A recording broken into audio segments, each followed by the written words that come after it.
Welcome to Couv.com. I'm your host, David Medor. Today we have James Watkins. James is running for state auditor. Welcome, James. Good to be here, David. James, first thing, if you could, in a nutshell, say what in the world does a state auditor do, and what difference does it make if we have one person versus another person here? Yeah, well, first of all, I've got to say the state auditor is absolutely the most glamorous job in Washington politics. The state auditor is the only official in Olympia that works every day to fight fraud, waste, and abuse, to make sure taxpayers get the most value out of every tax dollar paid. Okay, so you just said some very important words. The state auditor's role is to fight fraud, waste, and abuse.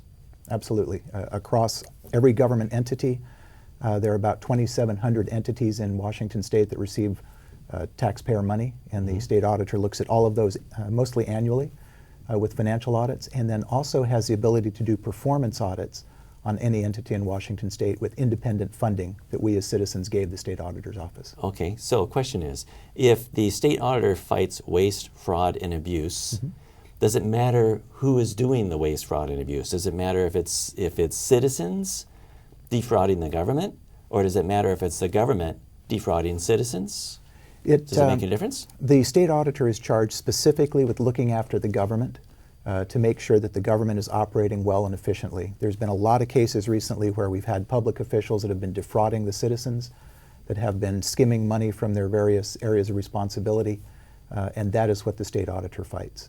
Not so much going after citizens, but going after government bad officials, bad acts on the part of the government. Really? So it sounds like it's the other side of the coin compared to the Attorney General's office. The AG's office is to defend the government from citizens, it appears. And in other words, if citizens bring a case against the government, the Attorney General's office is the defender normally.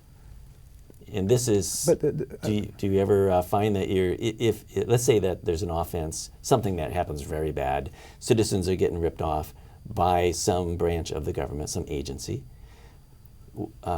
Aren't you, that would be one side of the coin there. On the other side of the coin, wouldn't the Attorney General's office there be defending that agency?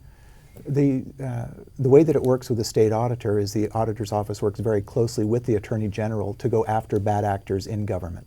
The Attorney General is not going to defend the bad actors in government. They will defend the government overall. They're the chief lawyer for the governor's office, for example, but not for the county auditor in a county that has been essentially defrauded by that county auditor, for example. Okay, we'll come back to that. I'd like to be able to just simply point to your little brochure, your little flyer here, and you've got here, fight fraud, waste, and abuse. What kind of abuse? I mean, what falls into that category? Well, that's of course job one.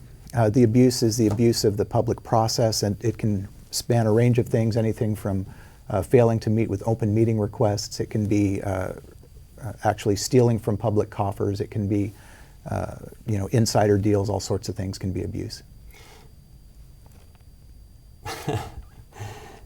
I'm pausing because I'm holding back here, right, because there's something I want to be able to really probe about that.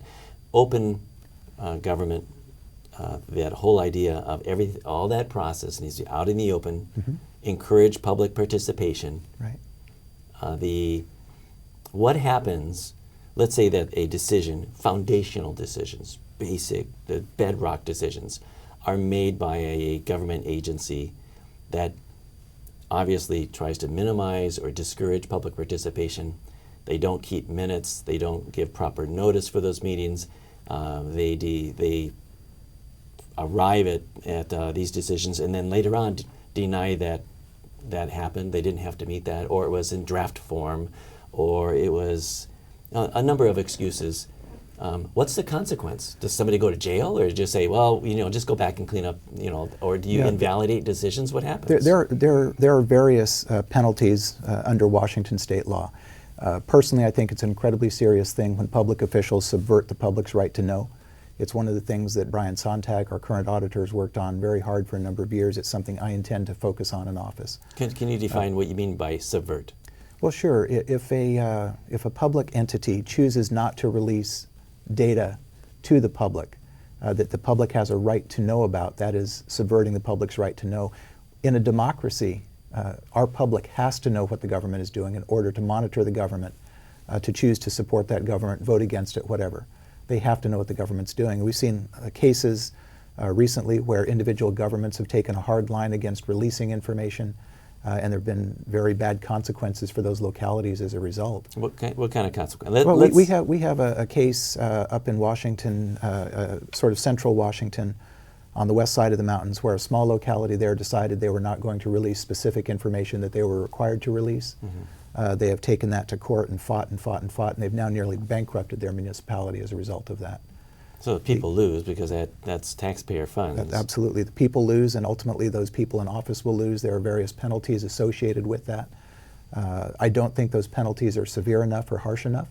I think if somebody is willfully subverting the public's right to know, I think there should be a fairly severe penalty. Okay. We have in the private sector where both you and I operate in our private businesses, we have to comply with Sarbanes-Oxley and other things, where we are actually subject to criminal penalties if we do not report in the correct way. Personally liable. Are public officials personally liable when they violate state law? They are not at present, but I think that's something that we should look at. So what's to prevent them from just blatantly lying? They don't get their way if they get found out, but there's no consequence for them. Well, right? there are, of course, everybody wants to get reelected that is in public office. And suppose it's a bureaucrat. They don't have to get elected. Well, then hopefully they can get fired and lose their pension and all the rest of that. But I think that we need to take a look at that and have some more significant penalties. There are two races, there are two candidates in this race. Contrast the qualifications. What qualifications or what job description? Well, I guess we know the job description. What qualifications fit that? Sure. The auditor's office has, as I said, two main functions. One is financial auditing, the other is performance auditing. And so you would hope that your candidate has experience at one or both of those. In our case, the race is very, very clear in terms of those core qualifications. I have spent the 23 years since I earned my MBA doing performance-related work with the federal government, with private sector companies, with nonprofits. What do you mean performance-related work? Performance audits, performance measurement. I've worked with organizations to make them faster, more efficient, more accountable. And ultimately, that's what we need to do in Olympia. Faster, more efficient, more accountable. That's what you mean by performance. Absolutely. That's the measure of success for Absolutely. Let me give you a couple examples. When I started my career, I was working at the Federal Deposit Insurance Corporation in Washington, D.C., and there we had a real tough time because there was a huge workload in the savings and loan crisis. We were closing down institutions left and right. The workforce ballooned, the expenses ballooned. We were spending billions a year. And then when that workload starts to shrink, you still have these huge infrastructure that you've built, these huge things. And so we had to tie the performance and the funding back to the actual workload that we had. And as a result, we were able to create a performance culture in that organization. We were able to get the organization to be the right size while still providing those services that were needed. And we did that, I think, in some pretty unique ways.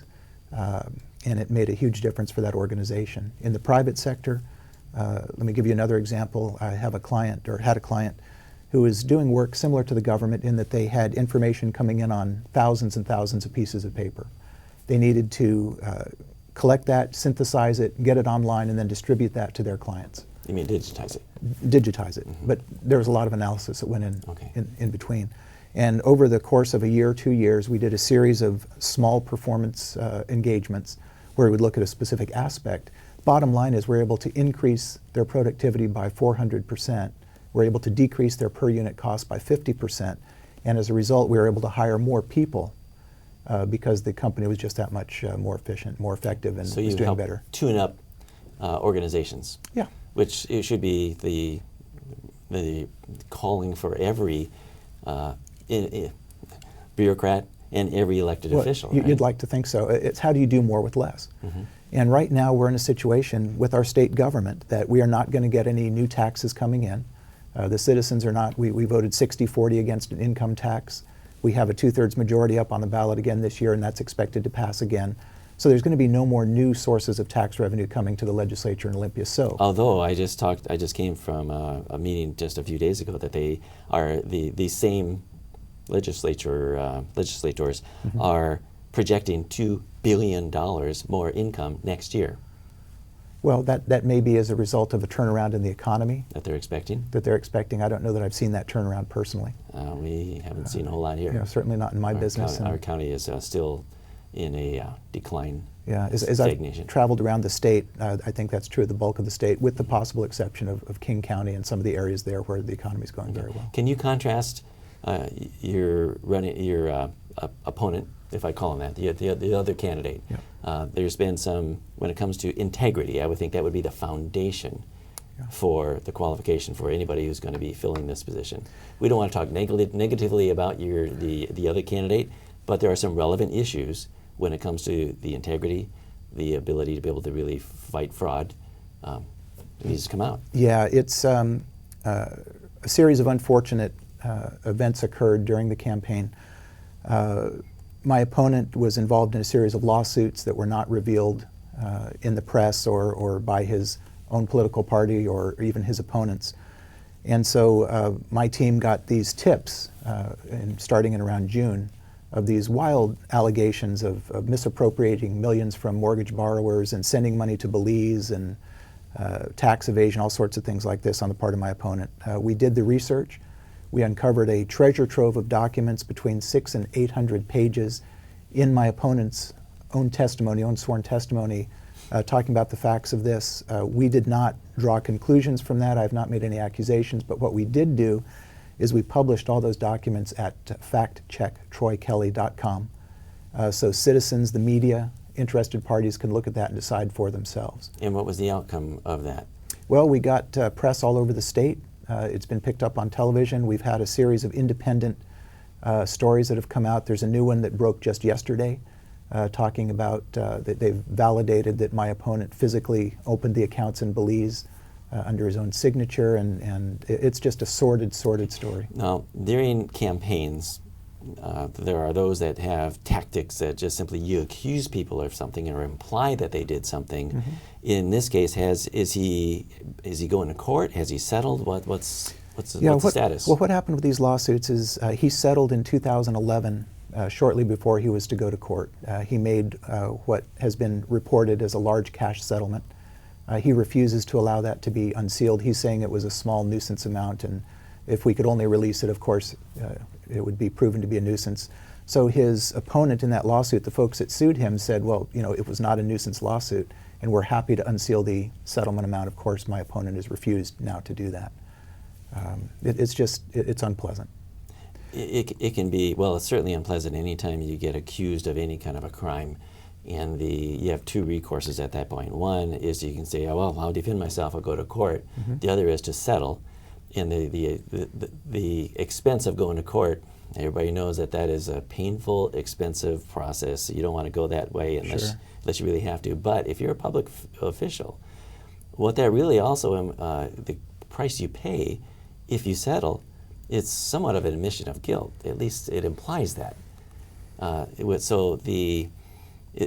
wouldn't think that anybody who has gone through that and actually settled and paid some cash settlement to make it go away would then run as a auditor to fight waste, fraud, and abuse. Yeah, it kind of boggles the mind, mm-hmm. and particularly when you look at the actual evidence that's there in documents, in sworn testimony from my opponent himself, from former employers or employees and so forth. It's just, it boggles the mind. The press is starting to pick it up and the story's getting out. I think it's a very clear choice for citizens. When it comes to our backgrounds and integrity, I've got to say I'm pretty boring. I've been married for 27 years, never been divorced, I've never been sued, I've never settled for millions of dollars, I've never been accused of misappropriating millions of dollars from mortgage borrowers, I've never banked in Belize. I've just done my job and done the right things. Well, it is pretty boring when you have day after day after day of sunshine like we've had here in for the last 40 days or so here in Clark County. It's been wonderful. Boring, sunny weather, same old beautiful weather again. Yeah, that's kind of my kind of boring. Yeah. So I'm very thankful that you've had basically a clean record. If you don't mind, I'd like to jump back into the specifics of what Clark County is facing right mm-hmm. now. Now, I understand that you're not in a position where you can actually make judgment on things, but I'd like to be able to get your opinion of where we're at right now. Here's the status. we have a project that is 10 times bigger than our county budget. Our county budget's about $435 million. And the project that we're talking about is just a little bit less than $4 billion, and plus twice that if you include, or just for debt service and tolls that are supposed to be for it. And a local forensic accountant has investigated this and arrived at just this significant amount of evidence that calls for, in her opinion, an investigation for waste, fraud, and abuse, violation of state law, open government, all of those violations. And as a presenter of the evidence, it's not her role to prosecute. She passes that into the hands of of some applicable jurisdiction. At this point, we're all scratching our heads saying, who's the applicable jurisdiction? Because the Attorney General's office can't defend the citizens from the state according to them. The state auditor, our current state auditor, says, well, it's really out of our scope. It's not our domain because it's really kind of a bi-state thing. And our county prosecutor is silent. I just talked with some of the local officials, city council members, head of CTRAN, county commissioner, and they're all saying, that's water under the bridge, it's ancient history, it's of no concern, full speed ahead. Yet, not only do we have all these red flags from a fraud investigator who says, there's a problem here, very likely, but we also have what appears to be intent to continue to break what law. We have a High Capacity Transit Act that says any means of funding for light rail operation and maintenance must be approved by the voters. It reminds me, and they say, well, we don't care. Any means means any means that they haven't specifically listed here, which is sales tax. It reminds me of the C.S. Lewis movie where the fawn says, it's not what I've done, it's what I'm going to do, what I'm doing now, that I'm really sorry about. Well, I don't know why the current state auditor doesn't see this as their responsibility to do something. Maybe they just didn't know about the significance of it. In your opinion, does the state auditor have a role in this? Is there a responsibility for the state auditor to, once you receive notice, a very detailed list from a credentialed, certified investigator, should a state auditor take this on? Well, of course, very difficult for me to comment not knowing the details of the situation. I understand. That's a disclaimer. What I would say is that when something is presented to the state auditor has a duty to look at that and make a determination, is this something we will pursue or not? And then they should respond to that. I don't know what the response has been, the formal response, if there has been a formal response yet. Okay. And who is the state auditor now? Brian Sontag. Okay. And he's retiring? He's retiring after 20 years. He has been recognized as one of the best state auditors in the country, has a stellar reputation inside Washington State, and he has been a staunch defender of citizens, taxpayers for that time. What I would suggest is that in a situation like this where you have this large thing going on, we're in the middle of an election cycle, and I would really hope that this becomes an election issue for those people that are in this process, that are responsible for this, and that are currently seeking re-election. That is the ultimate, under our form of government, under our constitutional republic, and certainly in Washington State under our Constitution, is for the people to make that decision. If they don't like the way that these officials are operating, then they need to make a change. That is a very significant point, because if you have people that are in office, they're elected, then they are basically approving this and saying it's of no concern to us, full speed ahead. Then if we keep re-electing them, then, well, that's what we want. That's what the people are getting, what their representatives. It's all on the same page. So we become accessories if there is a crime being committed. They say, no, it really doesn't matter. It's okay. Or, wait a minute, that's not right. In fact, I'm not going to reelect you because you can't violate my trust. You have to represent our values and our principles. And it doesn't matter about the pros and cons of a particular project. You have to follow the law. That's the bedrock of our country. And that, one would hope would be a significant election issue.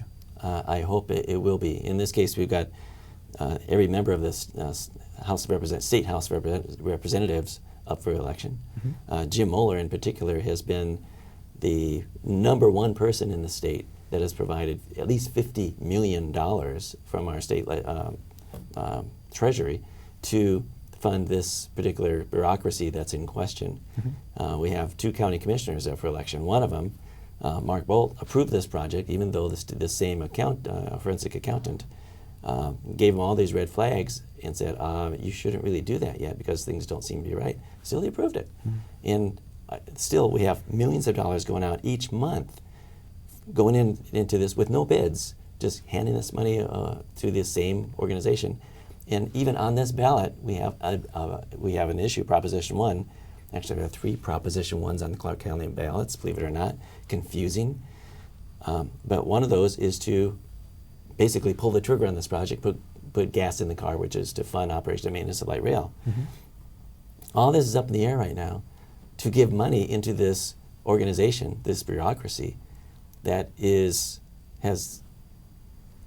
really, do they look like they're trustworthy? Yeah, well, it comes down to you get what you vote for. Yeah.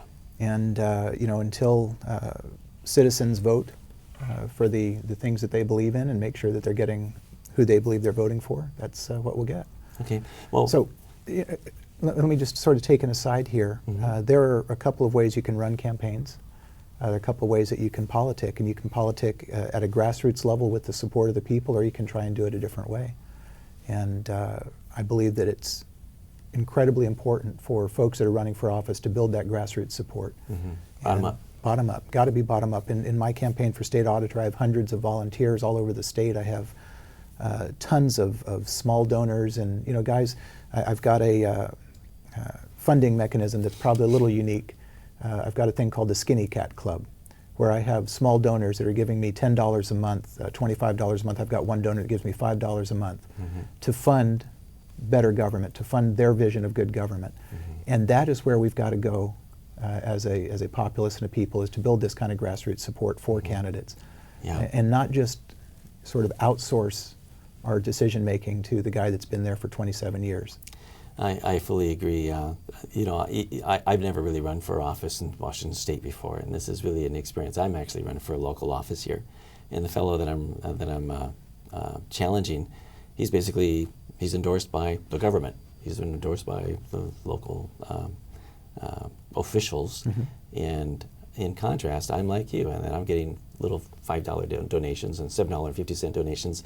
Those to me are a treasure, because the job of representatives is to represent the people, Yeah. not represent the government. Yeah. And the government becomes better when people participate in it. Well, with that, I agree. why don't I want you to go ahead and speak directly to the voters. You can just talk directly into the camera, and just simply, in your own words, wrap it up. Sure. I just want to say, in the state auditor's race, this is probably the second most important race in Washington State in this election cycle. Of course, governor is the guy that sets the agenda for the state.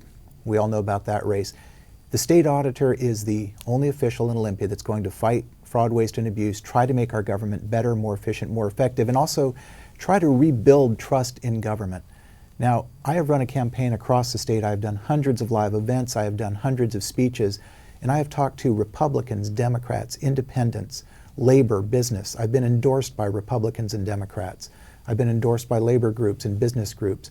We have got to start rebuilding Washington State. We've got to start figuring out what we can agree on and focus on those things. And the one thing that Washingtonians can agree on across the spectrum is good government, and is the idea of making sure that we get the best value for our tax dollar. Now, in Washington State, we have a long history of good government. We have a long history of bipartisan government, providing the services that citizens require at a reasonable cost to taxpayers. And that's why we have great companies like Microsoft and Amazon and, all up and down the state. because we've had a great climate here for people to thrive and people to work and people to build lives. And we have to figure out how to get back to that across the political spectrum, and that is what I am going to do as state auditor. I am going to fight as hard as I possibly can to make sure that our citizens trust the government, to make sure that we have a government that we can trust. So as you look to fill out your ballots, I know that state auditor is way down on the list of races out there, and there's a lot of what we call undervote, where people vote for the governor, maybe the attorney general, and then they don't vote for much else. You've got to vote for those under races. You have to do your research, and you have to determine which candidate is going to represent your needs and your interests. I believe that when you do that research, you'll decide that it's me, James Watkins, running for state auditor, that will have a positive impact on the state of Washington. And you have a way for people to contact you? We absolutely do. You can look at our website, watkinsforauditor.com. That is WATKINSFOR auditor.com. Great. Thank you very much, James. Thank you, David. Pleasure.